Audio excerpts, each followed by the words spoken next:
Have you ever wondered why someone who once looked at you like you were their entire world suddenly turns cold, distant, almost unreachable?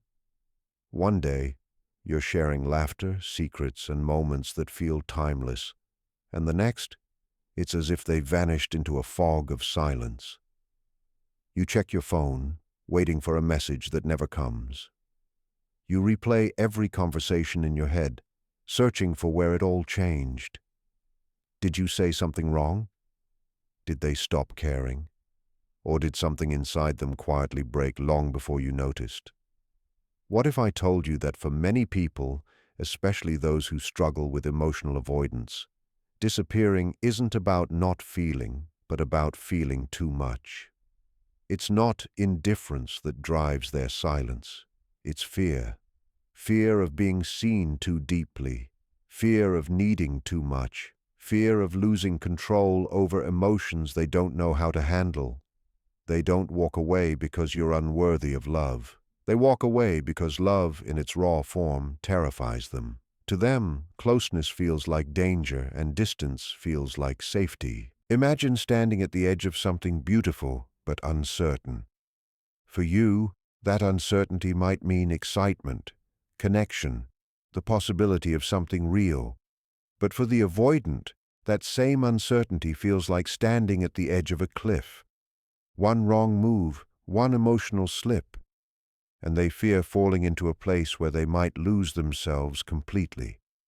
So they step back, not because they don't see your worth, but because they can't bear to face the reflection you bring out in them, the reflection of their own vulnerability. And yet behind the silence, behind the withdrawn gaze, there's still a storm. They watch you from a distance. They feel your absence more than they'll ever admit. They scroll through your photos.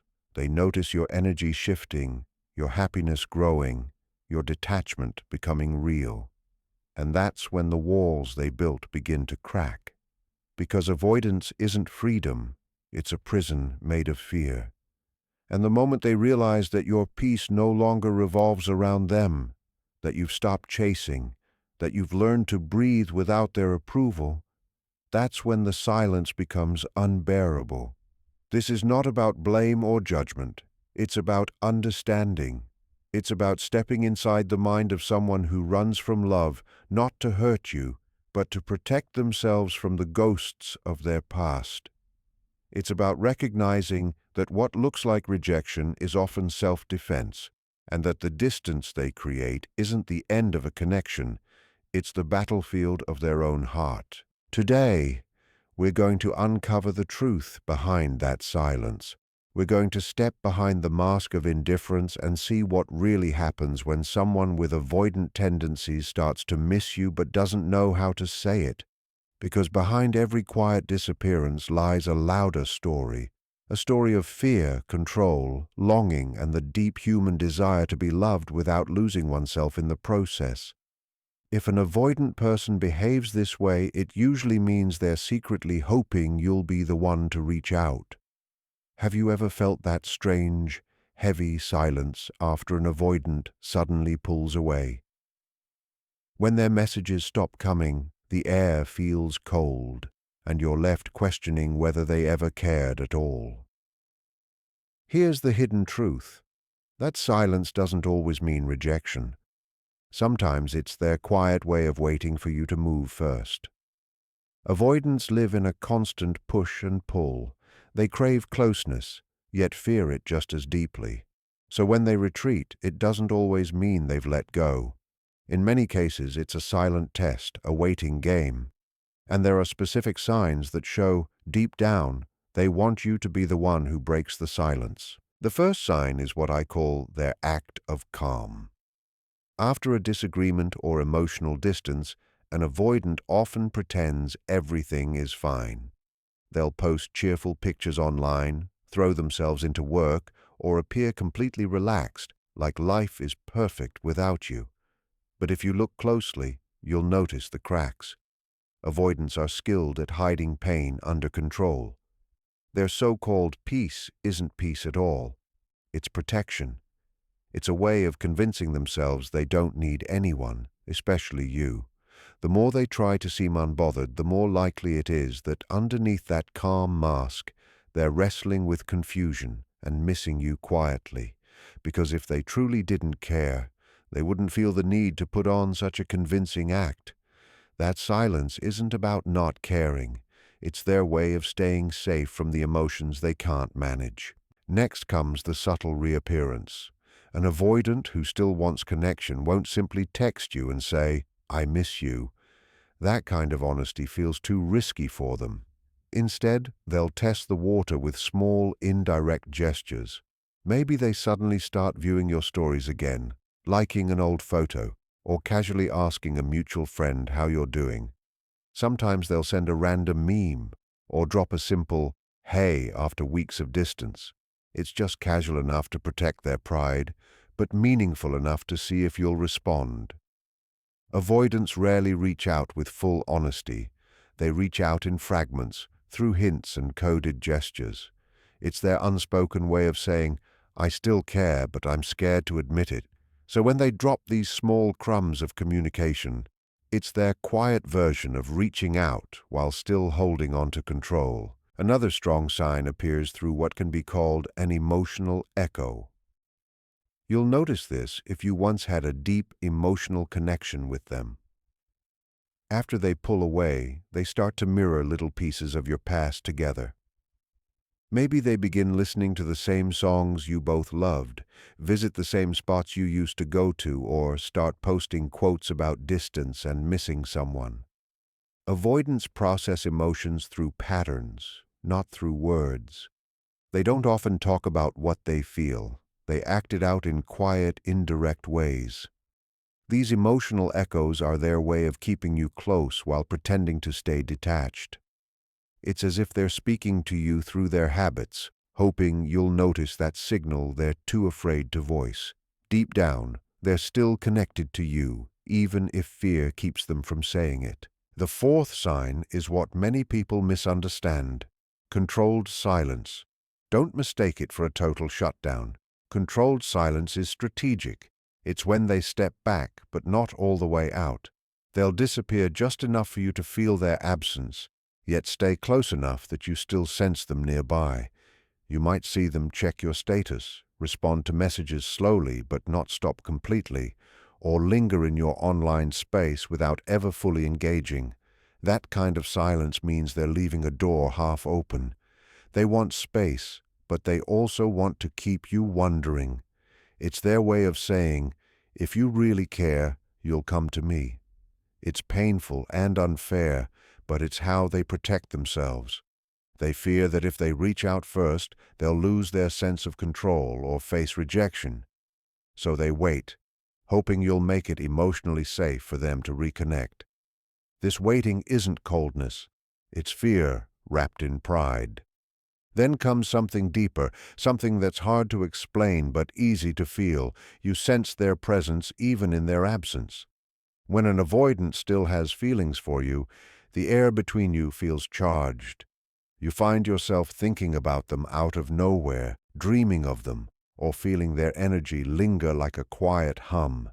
That's because emotional bonds with avoidants don't fade quickly. They hover. Their silence isn't empty. It's filled with unresolved emotions.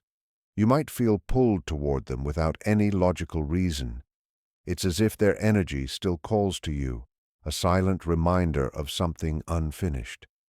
Avoidants might seem detached on the outside, but their emotional connection continues to vibrate beneath the surface, even when they refuse to admit it. Another quiet signal that they're waiting for you lies in their small acts of curiosity. They won't ask direct questions, but they'll find ways to stay updated. Maybe they'll watch your stories at odd hours, reply to a mutual post you're tagged in, or find excuses to pass through your social circle. They crave to know if you've moved on, but they'll never openly say it. Every small digital footprint they leave behind is a subtle way of saying, "I'm still watching, but I can't show you that I care." It's not manipulation, it's their fear of exposure. Avoidants often believe that showing emotion makes them weak, so they express longing in ways that can be easily denied later if confronted. Sometimes they'll even bring up your name indirectly, maybe through a friend or by referencing a memory in conversation. It's not random. They do it to see how others react, to feel close to your world again without breaking their self-imposed rule of silence. You might also notice they start behaving differently, taking care of themselves more, improving things you once criticized, or suddenly doing something you used to love. That's not coincidence. It's a subconscious effort to become the version of themselves they think you might still want to return to. Avoidants often attempt to repair the image they believe you saw, hoping to make you curious enough to approach again. But beneath all of this lies one key truth. Avoidants wait for you because they fear vulnerability more than loneliness. They long for connection, but on their terms. Their silence becomes their shield, and their pride becomes their mask. Yet even while they hide, their actions betray them. Every little sign, from viewing your posts to echoing your habits, is a quiet admission that they haven't fully let go.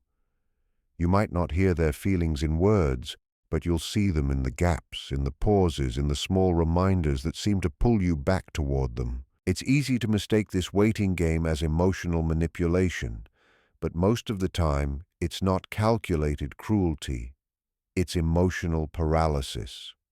The avoidant mind is torn between two deep fears, the fear of being controlled and the fear of being abandoned. When you step close, they run. When you walk away, they wait. It's a constant internal war between wanting safety and fearing it at the same time. So when they stay silent but linger in your life's corners, it's not because they don't care. It's because caring terrifies them. They're hoping you'll be the one brave enough to reach across the silence and prove it's safe to be seen again. The saddest part is that most avoidants don't realize how much their behavior confuses the very person they want to keep. Their silence, meant to protect them, often becomes the very thing that pushes love away. They want connection without vulnerability, but love doesn't work that way. You can't be loved and fully guarded at the same time. Deep down, they know this truth.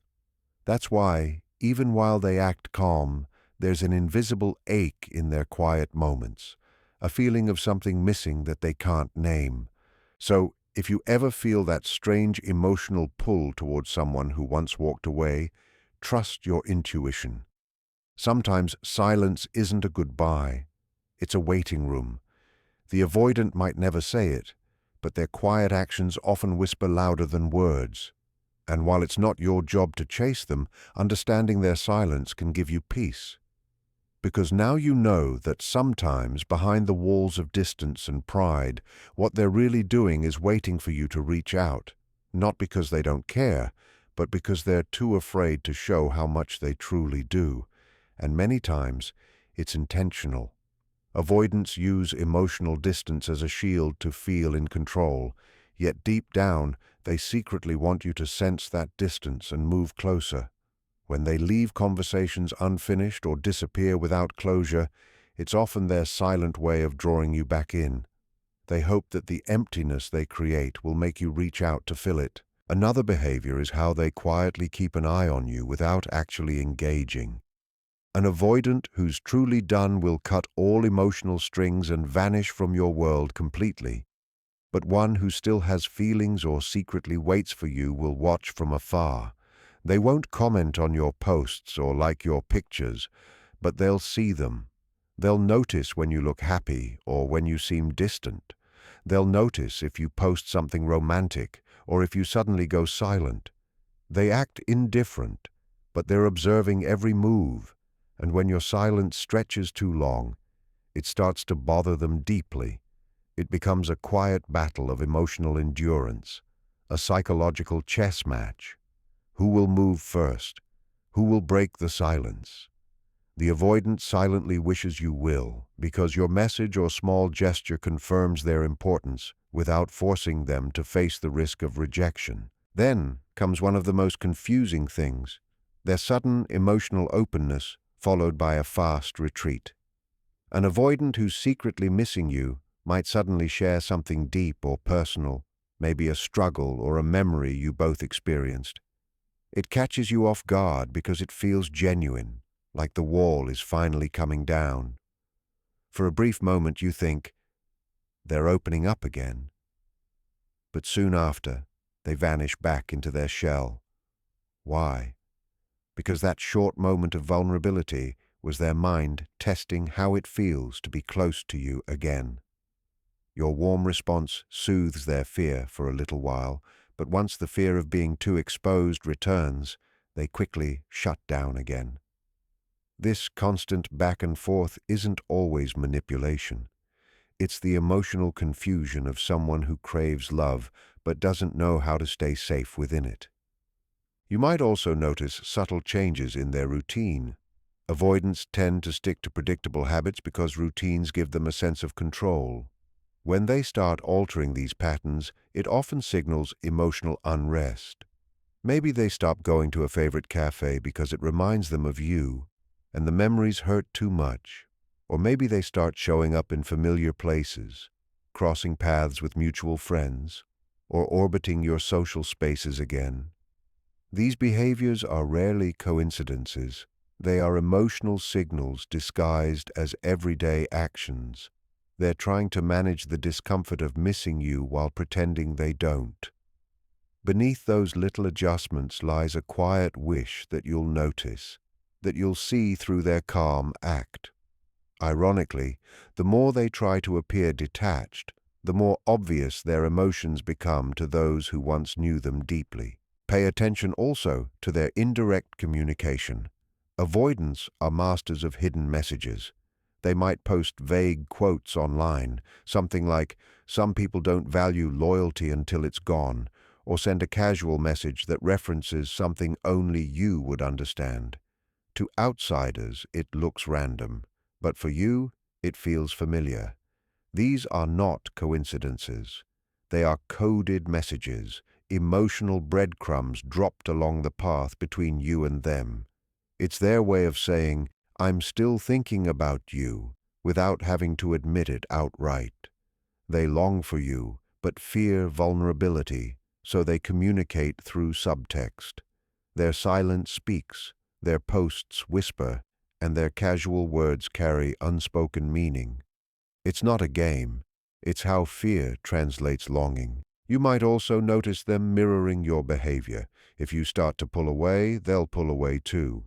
If you begin posting more confident or independent content, they may unconsciously start doing the same. Avoidants often regulate emotional closeness through imitation. Mirroring becomes their way of staying connected to you without risking exposure. It allows them to remain emotionally synchronized from a distance. That quiet reflection of your energy is their unspoken confession. I still feel you, even if I can't say it. So, what does all this truly mean for you? Should you reach out? The answer depends on your own emotional state. If an avoidant is still holding space for you, it isn't because they don't care. It's often because they care more than they know how to handle. They feel the depth, but they don't trust themselves with it. They fear that if they come closer, they'll lose control or face rejection. But before you take any step toward them, ask yourself something important. Are you reaching out from love or from anxiety? Because the energy you bring matters more than the words you use. Avoidants are drawn to emotional calm. They feel safe around peace, not pressure. If you reach out in desperation, hoping to fix them or to prove your worth, they'll sense it instantly and retreat. But if you approach from grounded self-assurance, with no need to control the outcome, it can disarm their fear. A simple, steady message like, "Hey, hope you're doing well," holds more power than a long emotional confession. It's soft, steady, and safe. Avoidants don't respond to emotional storms. They respond to emotional safety. What they crave deep down is not endless reassurance, but the feeling that it's safe to stay. When they sense that you are calm and not trying to change them, their defenses start to relax. Because beneath the silence, the avoidance, and the distance lies someone who's terrified of needing too much. Someone who equates love with danger and vulnerability with loss. Your stability becomes a mirror that shows them love can exist without chaos. Still, that doesn't mean it's your job to heal them. Sometimes the best response is not to chase or wait, but to continue your own emotional growth. Because when you stand firm in your peace, the dynamic changes. You're no longer the one trying to earn connection. You've become the one who embodies it. And ironically, that's when the avoidant often starts to return. They sense the change. They feel the shift in your energy. The safety they once feared begins to call them back, because it no longer demands. It simply exists. In time, some avoidants realize the cost of their own defenses. They start to understand that running from connection only deepens their loneliness. That's when you may see them reappear, slowly, tentatively, testing if it's still safe to care. But by then, you'll know that your peace is not a bargaining chip. It's your power. And whether they come back or not, that peace remains yours. The truth is, you can't force someone to face their fears, but you can refuse to be consumed by them. If they're waiting for you, let them.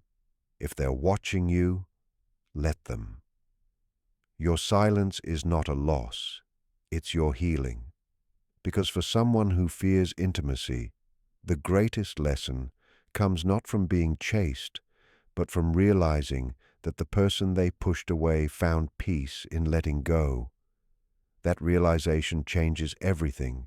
It forces them to confront the emptiness they've been avoiding all along. What avoidants need most isn't a dramatic reunion or a flood of messages. It's a calm, unwavering presence that shows them love doesn't always come wrapped in chaos. Sometimes it's quiet, sometimes it's distant. But when it's real, it doesn't have to chase. It simply stands, steady and unshaken, a reminder that safety isn't the absence of emotion, it's the presence of peace. It's not about chasing the avoidant or proving your worth to them. It's about learning to stand still in your truth. You can't heal someone's fear by breaking your own peace. Love is not meant to be a battlefield where one person runs and the other keeps chasing. It's meant to be a place where both feel safe enough to stay. When you've loved an avoidant, you've probably mistaken silence for rejection and distance for indifference. But now you know. Those walls weren't built against you. They were built long before you came. You just happened to be the person who got close enough to make them tremble. You awakened emotions they spent years trying to bury. You made them feel seen in ways they didn't know how to handle. And that's both the beauty and the tragedy of it. Maybe one day they'll return, softer, more self-aware, ready to face the connection they once feared. Or maybe they won't. But that's not your burden anymore. Because your growth doesn't depend on whether they heal. It depends on whether you do. Your healing begins when you stop trying to reopen doors that were closed out of fear and start walking through the ones that lead back to yourself. The truth is, you were never asking for too much. You were only asking from the wrong person, someone who didn't yet know how to hold what you offered. You brought light into a space that wasn't ready for it. And now, your lesson isn't to dim that light. It's to protect it. To recognize that sometimes, love isn't about convincing someone to stay. It's about letting go with grace when staying means losing yourself. For the avoidant, the silence they once used to feel safe eventually becomes the sound of their own loneliness. They'll replay the moments when you cared without conditions, when you listened without judgment, when you made them feel seen. And while they may never admit it, they'll carry the memory of you as the one who loved them without armor. That realization won't come with noise or drama. It'll come quietly, in the stillness of their thoughts, when the distractions fade and they're finally left with themselves. So, if you ever find yourself wondering whether they miss you, the answer is yes. But missing you and being ready for you are not the same. Some people need to lose the warmth you gave them to learn what cold really feels like. And by the time they're ready to return, you may have already built a life that no longer waits for their apology. That's the power of peace. It doesn't chase, it doesn't beg. It simply becomes a mirror showing others what they lost when they chose fear over love. Your strength is not in how long you wait, but in how gracefully you move forward. Let your silence be sacred, not a punishment, but a declaration. I am no longer available for half-love, confusion, or fear. I am available only for peace, for truth, and for love that stays. And when they finally realize that your calm was never weakness but wisdom, that's when they'll understand. Losing you wasn't just losing a person. It was losing the place where their heart once felt safe.